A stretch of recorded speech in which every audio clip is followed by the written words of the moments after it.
बराह रास्त इस वक्त आपको दिखा रहे हैं फारूक सत्तार की जानिब से गुफ्तगू की जा रही है। उसका नुकसान पूरा किया, उसकी दुकान, उसकी मार्केट को बनाया, रिपेयर किया और दोबारा वहाँ कारोबार शुरू हुआ। मुझे बताइए, क्या आबाद को बुला के वजीर आला साहब ने या मुर्तज़ा वहाब ने बुला के आबाद के साथ बैठकर कोई मीटिंग की?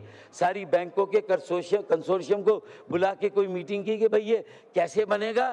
कोई SBCA के जो आपके इंजीनियर्स हैं उनको बुला के कि ये कितनी मखदूश है, पूरी गिरेगी, गिरने के बाद कैसे बनेगी उसकी कोई आपने इस वक्त तो आपको वो मीटिंग करनी चाहिए और आप 24 घंटे के बाद पहुंच रहे हैं। अगर कामरान टिसूरी, गवर्नर सिंध वहाँ पूरी रात ना रुकते तो कौम कार को, कमांडर कराची नेवी को रात को 1:30 बजे शायद कोई और नहीं उठा सकता था।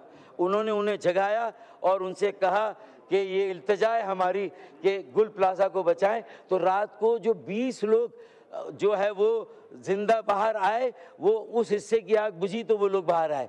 KPT के बाउजर्स आए, KPT की स्नॉर्गल आई, नेवी की स्नॉर्गल आई, नेवी की स्नॉर्गल के साथ फोम आया। सिर्फ पानी से ये आग नहीं बुझती स्पीकर साहब, ये आग अब गुल प्लाजा में नहीं, हमारे दिलों में है, कराची के हर शहरी के दिल में है और ये दिल से निकली। अभी ये आग कराची के इलाकों में नज़र नहीं आ रही है, लेकिन ये कराची के चप्पे चप्पे में लगी हुई है।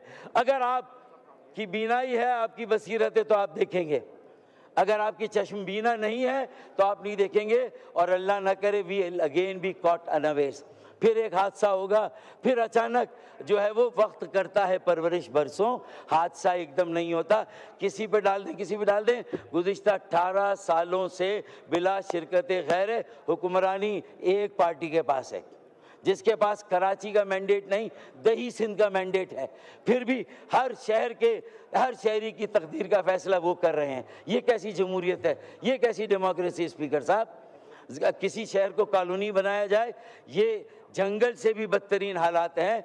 SOS कॉल है, इसका नोटिस लें, गुल प्लाजा की आग बुझाएं, तहकीकात करें, आला सतही जुडिशल तहकीकाती कमीशन बनाए, तंजीम अंजुमनों, ताजिर अंजुमनों के साथ बैठ के SOPs बनाए, अपनी स्टैंडिंग कमेटियों को फाल बनाए, पैकेज का मुनासिब इंतज़ाम करें और कराची चैम्बर ऑफ कॉमर्स को, तंजीमों को बोर्ड पर लेकर जो रिपेयर का काम है, दोबारा मार्केट को बनाने का, इमारत को, और जो नुकसान का इजाला कर रहा है, उसके लिए कराची चैम्बर ऑफ कॉमर्स और जो मुताल्लिका ये जो तंजीम है उनको जो है अपने साथ मिलाएं।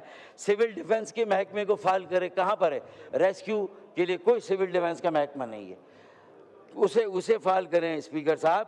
उसके लिए जो है आप अपनी कोशिशें करें, सुओ मोटो नोटिस ले। इसमें हमें ये मूव करने की ज़रूरत नहीं थी। मुझे अच्छा लगता अगर ये बहस यहाँ शुरू होती, हम आते और हम उसमें हिस्सा लेते, लेकिन बहरहाल देर आए दुरुस्त आए, अल्लाह करे अब हम कराची को अपनी कौमी पॉलिसियों में तरजीह दें। वो वाहिद कौमी शहर है, कराची बचेगा तो पाकिस्तान बचेगा।